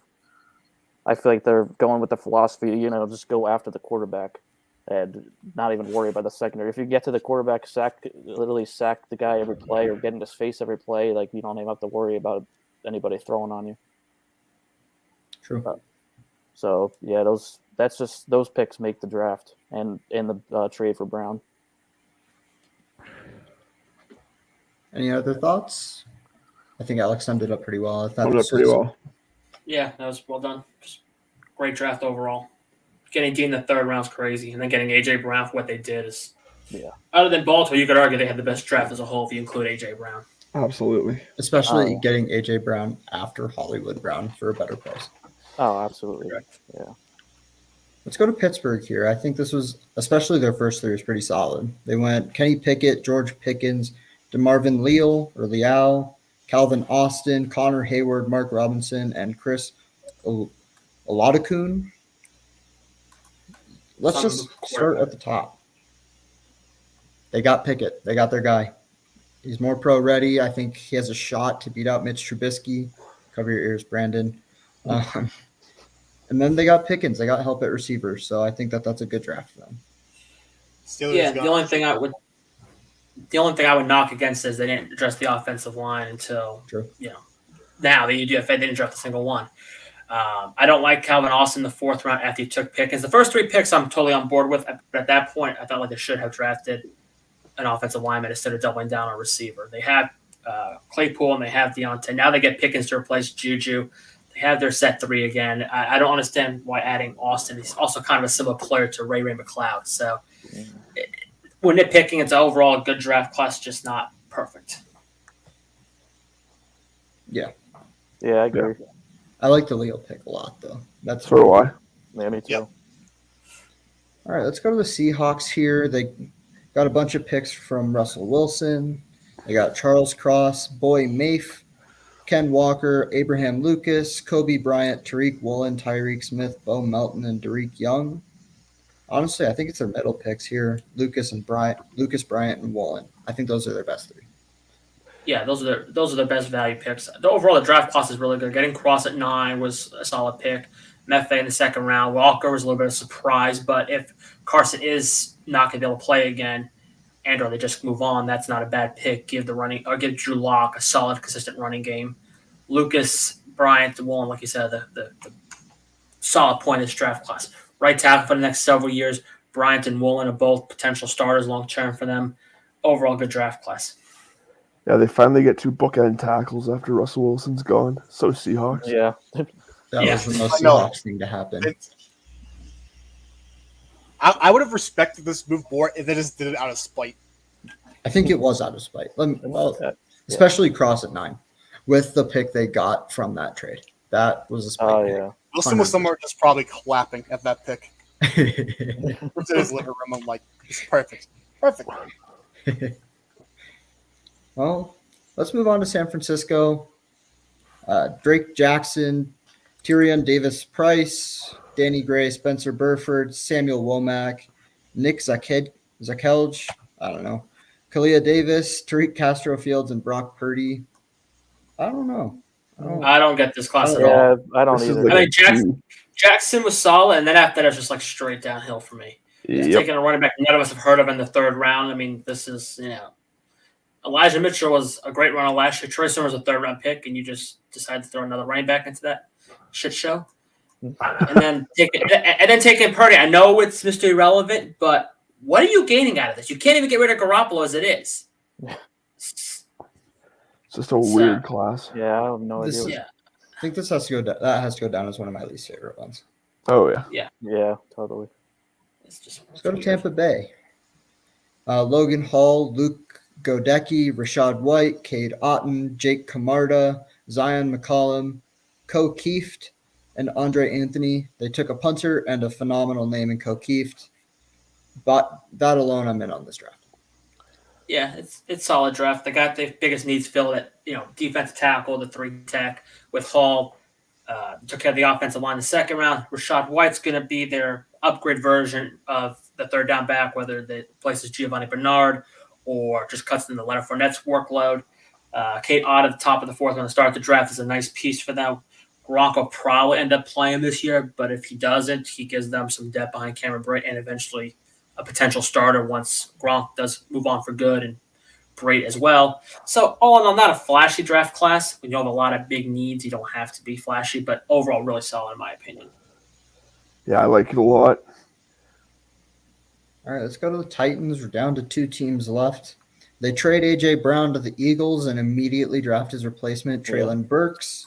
They got Roger McCreary, Nicholas Petit-Frere, Malik Willis, the guy of the future, Hassan Haskins, Chigozie Okonkwo, Kyle Phillips, Theo Jackson, and Chance Campbell. I think this all starts and ends with Malik Willis, Yeah, between Willis, Burks, and Haskins, they're going to be hard to tackle. especially this with is Derrick Henry still there too. This is a really good class in my opinion. Not only at the top with Burks and McCurry and Willis, but then, like I said, Haskins is a nice, solid running back they got who will back up Henry and take some workload off him. Kyle Phillips is Mason's guy. I watched him as well, and I really am impressed by him. He may be their slot of the future. So if you got Burks on the outside and Phillips on the inside, you've got all kinds of options now you can do. And with Willis being the guy of the future, this is a really high upside class that's not going to get a lot of attention right now because some of these guys aren't going to play right away, like Willis and whatnot. So I really like this class. Yeah, this is a solid class. I mean, Haskins, he's a really strong runner, and he's going to be able to, take a lot of the workload away. So. Plays like Henry does in between the tackles. He's a thumper. Oh yeah. Catch out the backfield as well. So. Getting Phillips at round 5 was a holy home run. This is a good draft. I don't know if it'll get the big media attention as a top draft class, but it's a really good one.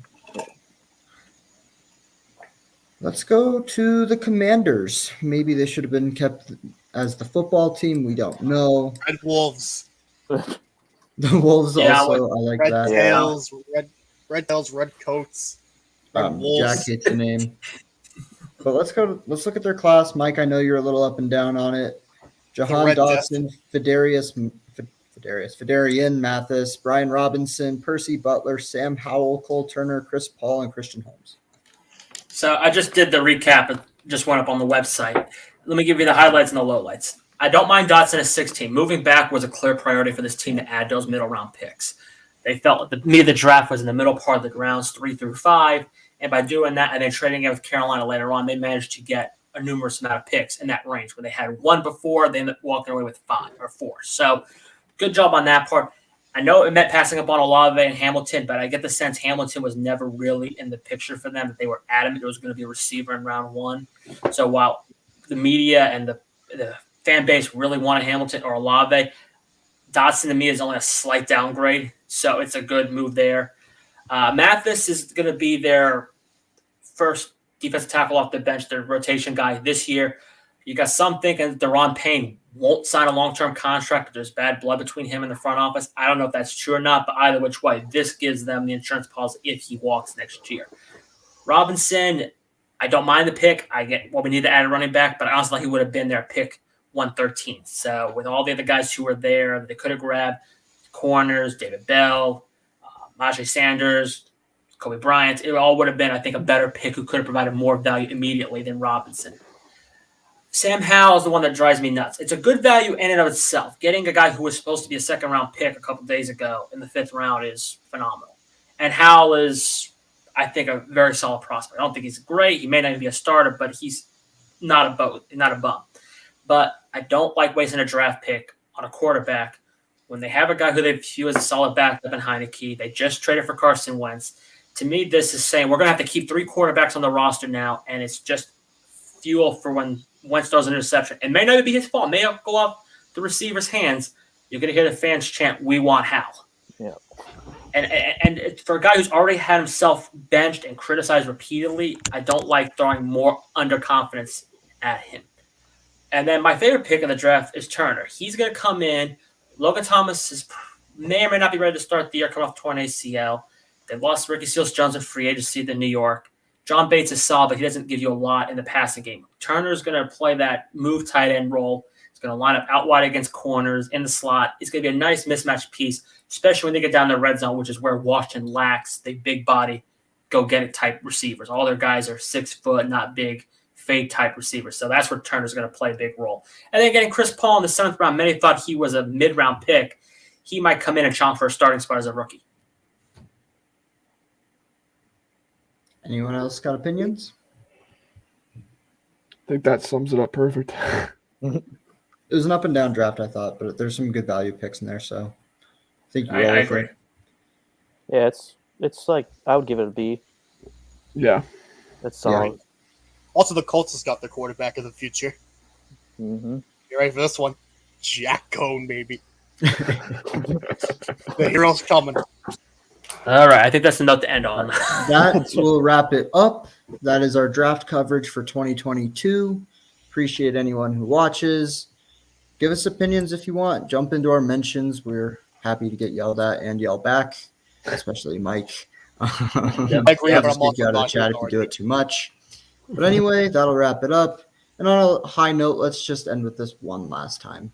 Yes.